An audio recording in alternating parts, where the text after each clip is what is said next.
Welcome to It Takes Two. I'm Blair. I'm Chris. And today we will be talking about the Essence article about Real Housewives of Potomac. Yeah, I read the article. My wife did not read the article. My wife is a big fan of the franchise. So I need to know what was said in this article. Does she feel the exact way about what is being said? How does she feel about this season and so forth? Because I only have limited. I only seen like 2.5 seasons and things like that. Mm-hmm. So we're about to do a show called Reading. Yes, doing a read along. Blair's going to read to us about the article. You are open to follow along and to share your opinion about the article in the comments below. I want to read some of y'all comments. You ready, Blair? I'm ready. Take your time. Okay, it is called Breaking the Fourth Wall, Real Housewives of Potomac. Though the inclusion of NECA might be seen as a positive step towards representation of darker-skinned black women on screen, the conflict between Ahim and Osefo highlights a more profound issue. Nice starter. Let's go from the top. Okay. Just want to shout out that this was written by Shelby Stewart. Yes. Props to Shelby Stewart for writing this. Give her respect. This is not our words. This is Miss Shelby Stewart, you say? Yes. Miss Shelby Stewart, of Essence, yes. So, among all the Real Housewives franchises, Potomac gained its claim to fame through its two matriarchal anchors, Karen Huger and Giselle Bryant. Mm-hmm. While, like many of its counterparts, Potomac is recognized for depicting the lifestyles and interpersonal dynamics of women. RHOP has become somewhat lackluster in offering a compelling glimpse into the lives of the ladies of Potomac, Maryland. However, beneath the surface lies a deeper issue. What is that issue? Let's keep reading. All right. Now, in its 8th season, the show has mostly stayed with the same cast, with a scattering of replacements and additions, with Monique Samuels joining in season 2, Candace Dillard Bassett, who joined in season 3, Dr. Wendy Osefo in season 5, and Mia Thornton in season 6. Mm-hmm. Outside of some of the newly minted friends and housewives, the show's anchors have mostly remained the same. Huger, Bryant, Robin Dixon, Sharice Jackson Jordan, now a friend of the show, Ashley Darby, and Katie Ross, who was fired after season 1 and brought back for season 4. Let's keep going. Mm-hmm. The franchise has been on a sharp decline for some time now, mostly due to the uninspiring storylines of most of its cast. Coupled with the pervasive hazing, combined with an undercurrent of colorism and blatant unfairness, has made the show increasingly harder to watch. Potomac has a history of using a bait-and-switch tactic, deliberately provoking and isolating women within the group, only to subsequently label these women as aggressive. It first reared its head in season 5 when the Green-Eyed Bandits, Bryant and Dixon, led a crusade against Samuels, who physically attacked Dillard Bassett and drummed up rumors about Samuels and her family. Though Samuels left the show following season 5, her resounding words have seemed to foreshadow the direction of the franchise's future. How did you feel about that, watching this show from season 1 all the way down to where we are right now? How do you feel about Miss Shelby Stewart words describing your franchise? She is absolutely spot on. Help me. With what she's saying. Teach me. It is really crazy and unfair, the things that Giselle and her henchman, Robin, can do. And the other women are basically, I feel like, on the defense a lot of the time, trying to fight for the truth, their credibility, and pretty much, like they're all, I feel like everyone's always on the defense because Giselle is going after people and Robin co-signs. Yeah. Can you help me understand, what does she mean by bait and switch tactic? I heard it before. Like, is it more like you throw a rock and hide your hand type of thing, like that, in a way? Like, well, bait and switch is basically like, I've done something to you. Now you're upset. So now I'm going to play the victim. Okay. Because you're getting loud and crazy and having this reaction and you're being aggressive, which she, kind of explained throughout that paragraph. Yeah. Okay. It's doing that purposely, not speaking to you, icing you out, doing stuff to you, and then when you respond, oh my gosh, why are you being so aggressive? Yeah. What is wrong with you? Okay. So yeah, like I'm in fear of my safety. Right. Okay. That okay. I get it. Continue. Come on. Following Thornton's assault on Osefo in season 7, where Mia splashed a martini in Wendy's face, Samuels came forward with commentary about her former castmates. One thing Wendy should understand is that it's not about her actions or lack thereof. She could have sat there quietly and they still would have found reason to ice her out. The same ladies who told me words or even antagonizing someone is not grounds for getting physical are defending a person who got physical over Peter Thomas. LOL. Just wow. That looked like receipts to me. Yeah. That looked like receipts to me. It looked like basically if I provoke you and you don't do nothing, that's still not going to save you from basically getting assaulted as basically that's basically what it is by the letter of the law. You get what I'm saying? So basically, even if you do play right, if they want to bait and switch you, if they want to basically poke at you, they're going to do it even if you take the bait or not. Exactly. Oh, wow. That's wild. Come on, Shelby. Teach us, Shelby. Yeah. The glaring issue on Potomac is seemingly that the goalpost always moves depending on who you're talking to. During season 5, the women largely condemned Monique for attacking Candace. During the season 7 reunion, when the altercation between Wendy and Mia was addressed, it was radio silence among the women, with the exception of Ashley, Karen, and Candace. This consensus was largely attributed to the evident animosity towards Wendy. Brian openly stated, "I don't like her," in reference to Wendy. The ousting has become a pattern, and it's orchestrated by the GEB, Green Eye Bandits, who have maneuvered through much of the show's past seasons without having to reveal much in their own personal lives and pivoting the focus on the other women and stirring up drama. How do you feel about that paragraph right there? All true.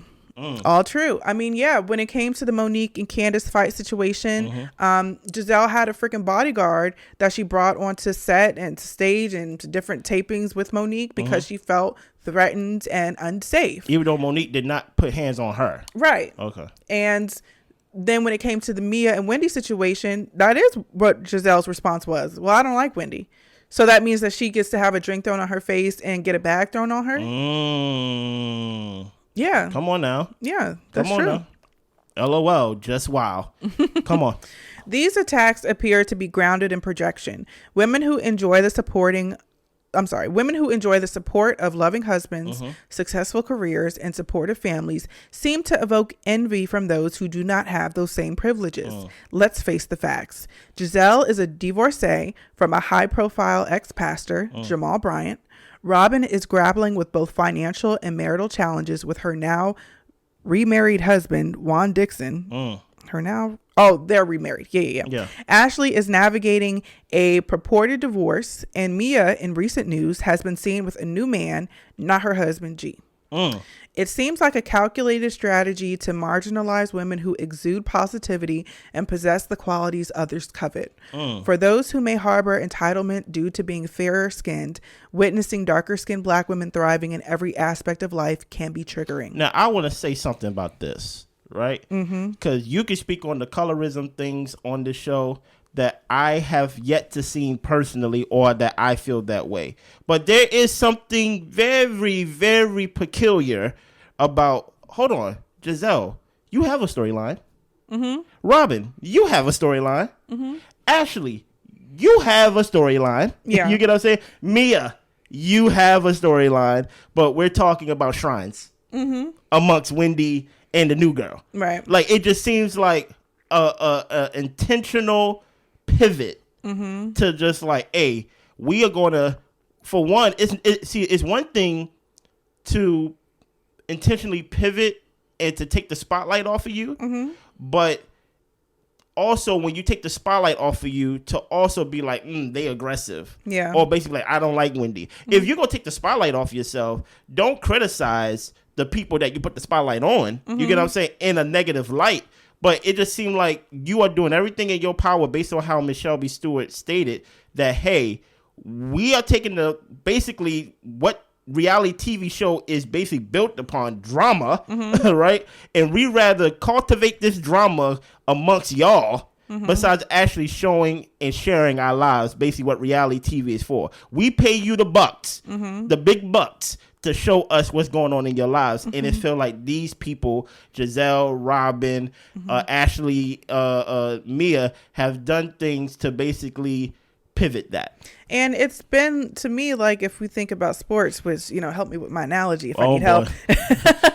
But it seems like Giselle and that side of the group is very much on the offense.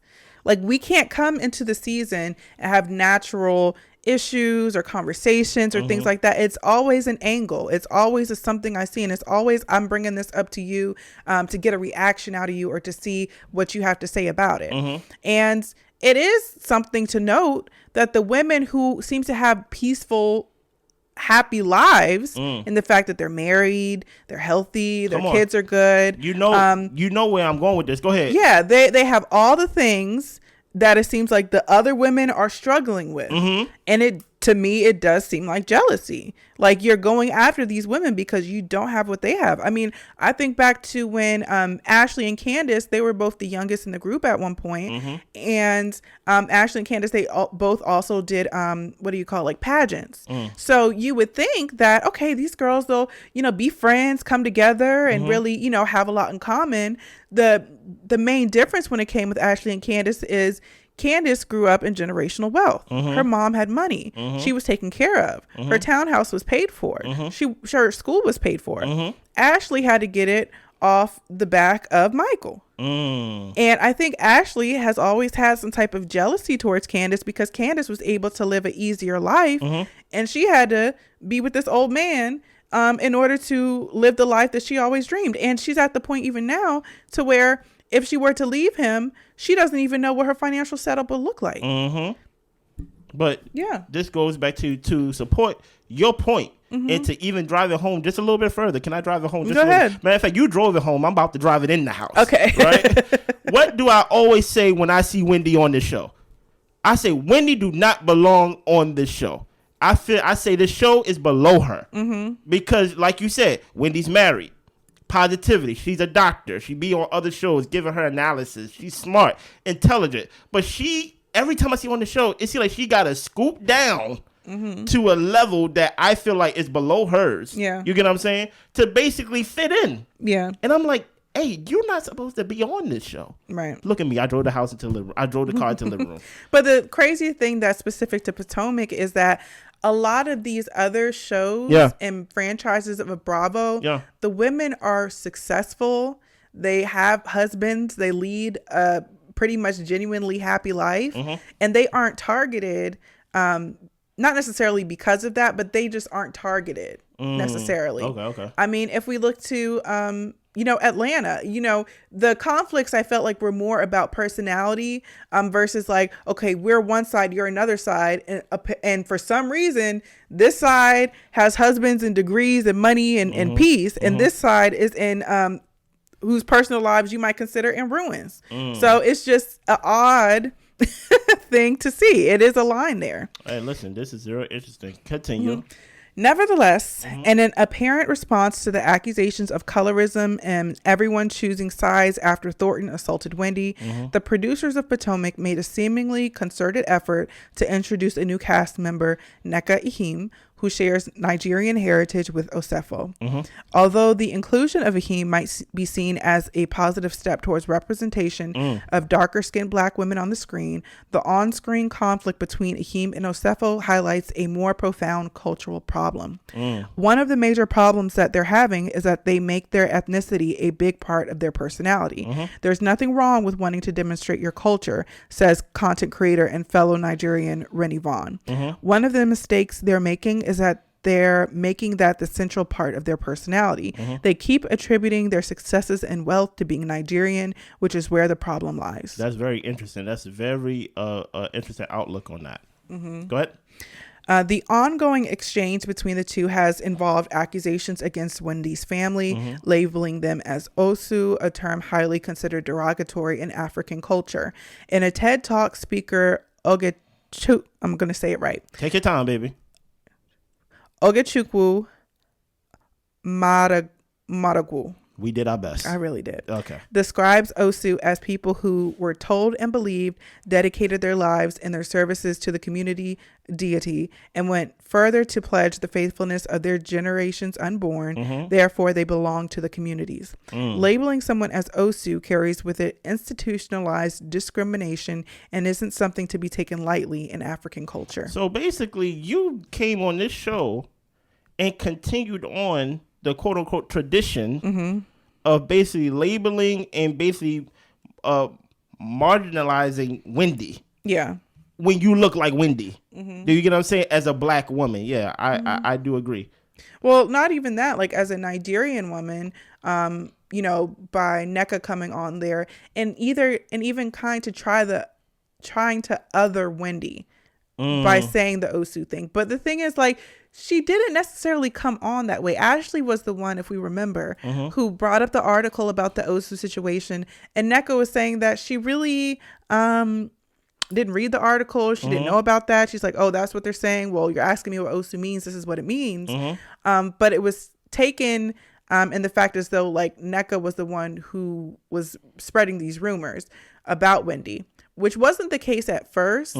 But with Nneka constantly repeating these issues about like the shrine and, you know, putting Wendy out there in that way and not actually approaching Wendy about it in like a sisterly way to come to a consensus, then it does feel like, okay, you want to be separated or distanced for some reason. Come on now. You know, you're not doing your part in mending the gap. So and it's very interesting because I can speak on this personally because I have a lot of Nigerian friends. I have friends from Kenya, Guyana, Ghana, all that stuff, right? When I proposed to my wife, right, I proposed in, I used my best friend's mother's house, right? And she's Nigerian, right? She has pictures of her family and things like that. And some pictures in like traditional clothing. All and stuff. around her house, right? Blair also has a Nigerian friend. They don't know each other, right? When he came into the house, I don't know if you remember this. I remember. He said, "Oh, these are my people." Yeah, he felt like calm and like at home. He looked at the picture, which he probably not related to. He's not related to my friend's family and things like that. But he said, "Oh, these are my people." Yeah. So I think the failing of Nneka coming on the show, I was expecting to see some type of like, okay, you're my sister. Right. Or I can give you the benefit of the doubt. Or we can sit and have a conversation. Exactly. Because you're my people. Exactly. You're my family. And it's been totally the opposite. Right. You see, there's one thing to where it's like, if you're just hesitant in the sense of like, hey, I'm not against you because, you know, like, even though we both Nigerian, that don't mean like we are like you best know, friends. So right. like, but it just seemed like Nneka is so against. It seemed like they just so against each other and things like that it comes off wrong. It basically, I'm not gonna lie. I was expecting. I'm not gonna say Wendy and Nneka to be best friends, but I definitely was not expecting them to be enemies. Right, but I do also want to say when Nneka came on, because Ashley did kind of put salt in the water at first or whatever, or bleach. But Nneka was saying that, you know, Wendy's acting like she doesn't know me. We've met before. Like, to me, that was a little bit of a rift where she's saying like, oh, Wendy acts kind of like brand new and stuff like that. So I'm just like, there was already some of that there to where you felt like Wendy was being weird towards you. Yeah. And she could very much well have. Maybe. Address that with her. Yes. but she addressed it with Robin and other people first, right? Basically poisoning the well even more. Even though, and like I said, I'm not saying Nneka was the one that initiated the poisoning and things like that. But you did not give your people the benefit of the doubt and things like that. To where we have seen, as Shelby Stewart has said earlier, guess what? Candace get assaulted, and all of a sudden Giselle get a bodyguard, and Wendy get assaulted. There's no like saying like she's in danger. She's like, well, I don't like Wendy. You know what I'm saying? So it's like, why are you not giving me the benefit of the doubt, your sister, things like that, to where you could come to me with some type of discomfort or some type of information that you felt like it's not true. Or if you just want to get to the truth, why didn't you come to me and basically try to square that away. But besides, you just drew a line in the sand. Right. You get what I'm saying? Yeah. Yeah. Furthermore, the dispute includes implications of witchcraft shrines, most of which are perpetuating ignorance, xenophobia, and fear-mongering. That is true. We have 2 women who are not only from Nigeria, and they're actually the same ethnicity, and then happen to be experiencing conflict as a result of cultural differences within their ethnicity, which in other words, they're now airing dirty laundry that had no business being aired all the way in America, she says. That's I do feel like, now I don't want to say, even though it is ignorance, right? Witchcraft is real and stuff like that over there in those countries and things like that. But for it to be on the forefront, to basically be like, oh, because you're Nigerian, I know you practice witchcraft. Yeah, it's the playing into those stereotypes. Like, no, that's not true. Yeah, it's the playing into those stereotypes, and you would think that there would be a bit of a protective nature around your culture and someone else that belongs to it, but there is no protection. I feel like you just threw her under the bus. Dude, you know what's funny? What? They have these stereotypes also in those type of countries that's like, you know, like Haiti and things like that. You know who's the most against witchcraft in Haiti? Haitians. You know who is against witchcraft? Like, you know who told me the most about witchcraft and how much they are against it? The people that quote unquote are from those places. Right. So like Nigerians would be the first one to be like, don't play with that. Because I don't play with that. So to put that on the forefront is basically feeding into a stereotype. I agree. Yep. Yeah. Apart from Wendy and Nneka, the women in the group have no knowledge of traditional African religion. Breaking the fourth wall reveals a more significant concern: a storyline tactically orchestrating a conflict between 2 Igbo women on national television. Reality television thrives on conflict, but the narrative falters when we clumsily attempt to delve into African spirituality on a national stage. It calls the showrunners to the carpet for allowing the conversation to happen on camera. It's something very devious about the nature of exposing sensitive cultural discussions without the necessary care and responsibility. It intentionally perpetuates stereotypes and causes harm. The implication that Wendy is Osu is one thing. Secondly, when Nneka accuses Wendy's mom of practicing witchcraft, these are accusations and conflicts that take place in the privacy of the home within Nigeria and Igbo culture. Vaughn continues. You are on American television. You've now taken the responsibility of trying to represent Nigeria when nobody asked you. It's a heavy burden to carry, quite frankly. But that is true. It is a heavy burden, but I do feel like in some ways, and if you actually go and for people who just watching us review this article, we do actually review the show. And I did say throughout the season, early on in the episode, I said, y'all doing a disservice. Because there is a pride in knowing where you're from. Yeah. So me being from Jersey City, right?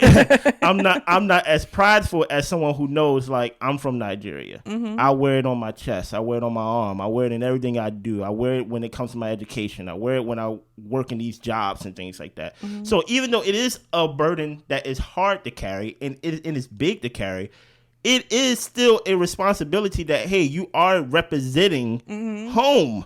Because you do put it on your chest.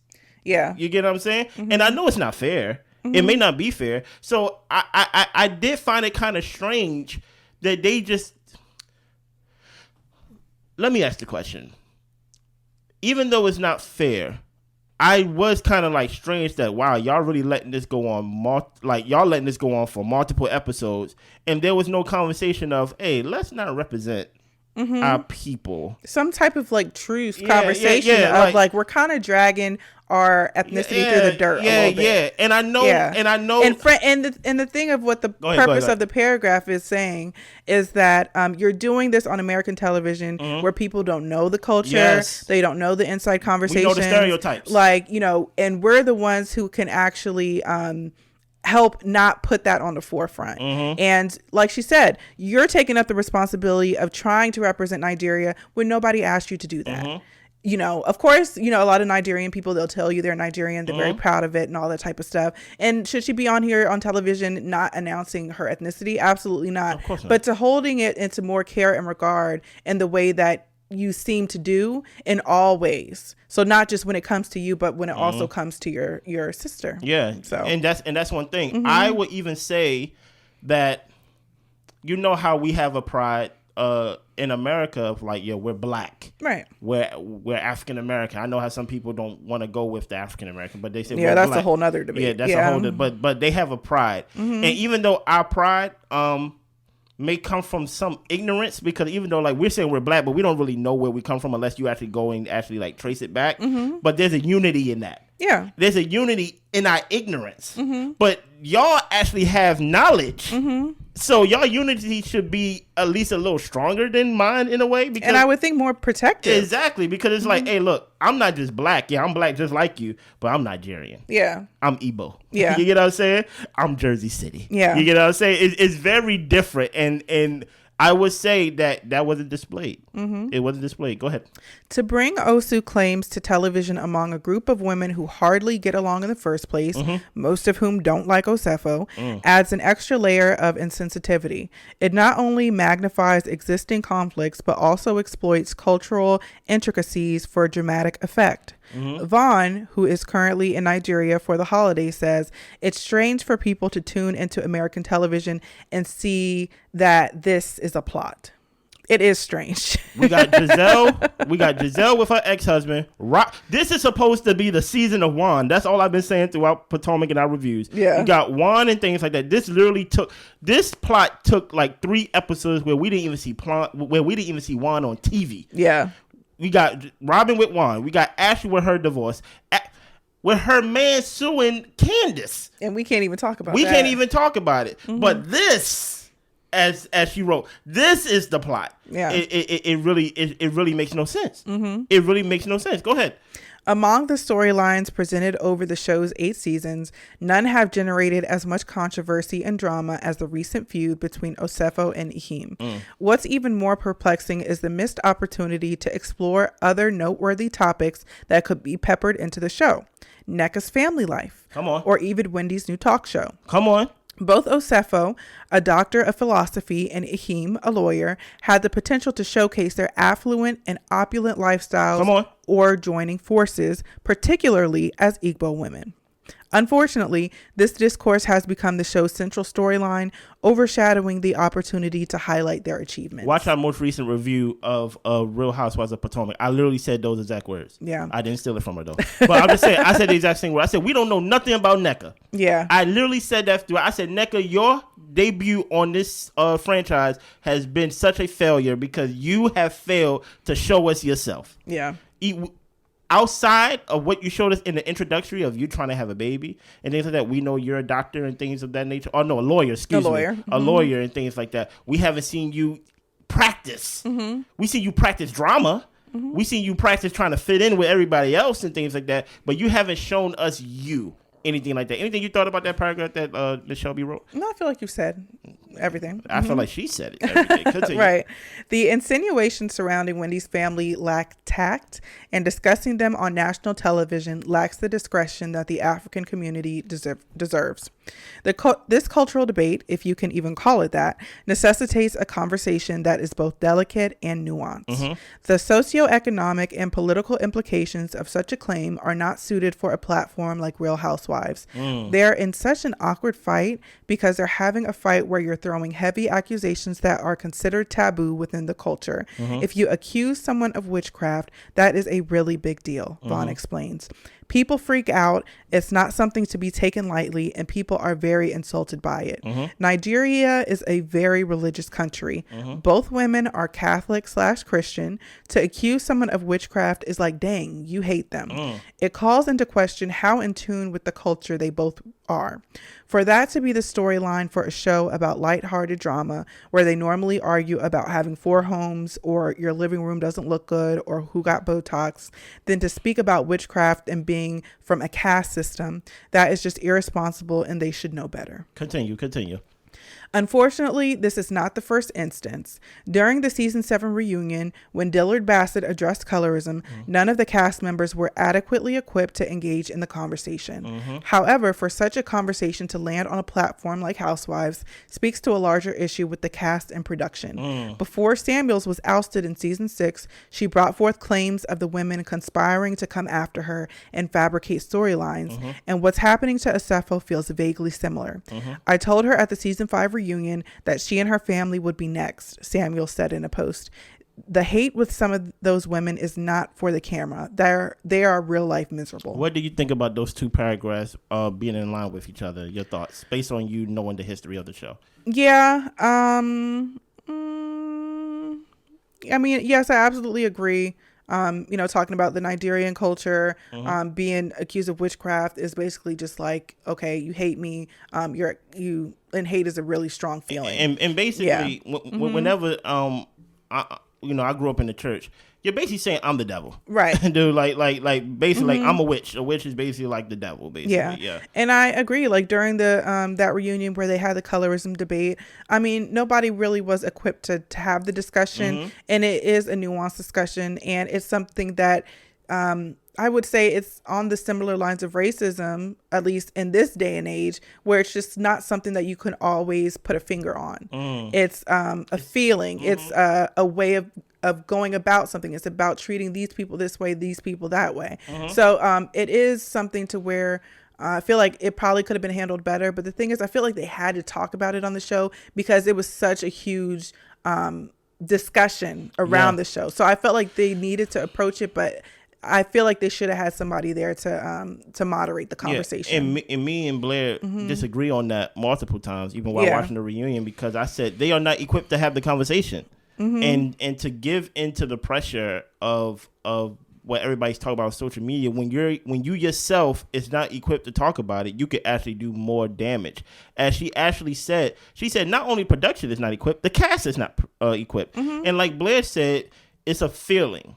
It's not as simple as someone calling you the N-word or somebody calling you a slur, things like that. They can easily say, oh, no, we're not doing nothing like that. She's on the show. We pay her the same amount that we pay everybody else. But you ice me out. Yeah. You give me, even though you gave me the opportunity, you don't give me the lane to actually achieve in this opportunity, to actually like grow in this opportunity. That's fair.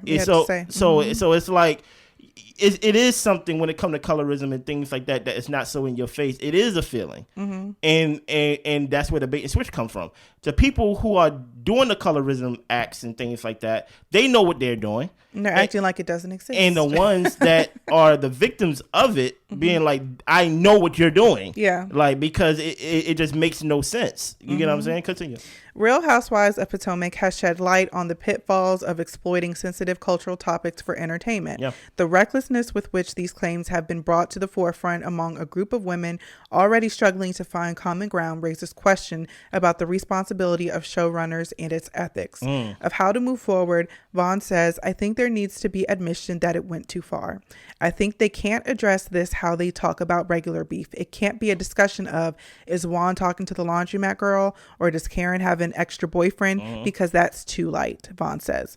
They have to understand that by this storyline, we've actually insulted a whole culture. They need to admit and address as a unit that people with ethnic nuances never should have been a focus point for the season. It was a complete mistake to go down that road. I say go down the road of Robin and Juan. Y'all can go back to the first episode. I said, why is this season not why are we focused on everything except for Robin and Juan? I would have had a Juan and Robin episode for at least 2-3 episodes straight where there's no other castmates but just them two. And just to speak a little bit, I think a large hand of that does fall on production and the executive producer. From one thing that I read previously is that he was fired from being executive producer. And when, I listen to Carlos King talk and sometimes like that, and he produced some of the most successful Real Housewives of Atlanta seasons. And a lot of what he was saying that he did is try to get authenticity and real stories out of people. And it could be a thing of production, just allowing the women to create these stories and narratives.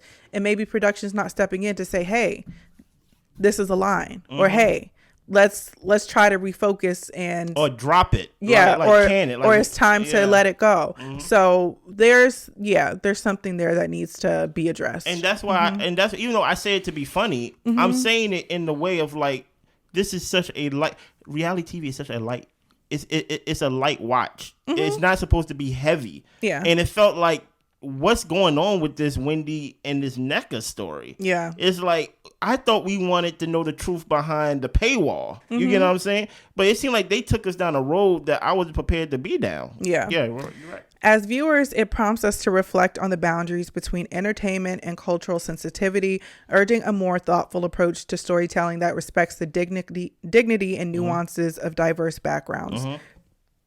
The unresolved tensions and lingering controversies on the show serve as a stark reminder that beyond reality television, real lives and culture are at stake, demanding a more conscientious approach to what we choose to amplify. Is there anything else that Miss Shelby wrote?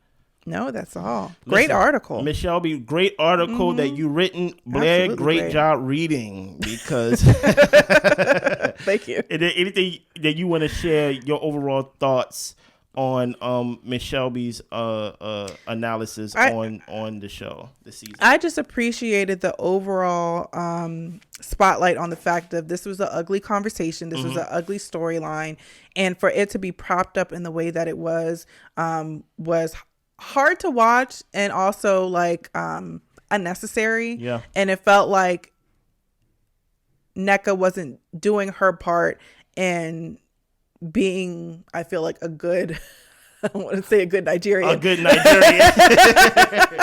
I don't necessarily want to say that. That's because wild. People are people, and you know, you've got good people, bad people in every culture. Yeah. But it was hard to watch, and you would think she would be a little bit more protective, with how proud she is with her culture, that she would feel that same protection, love, and proudness for Wendy. Yeah.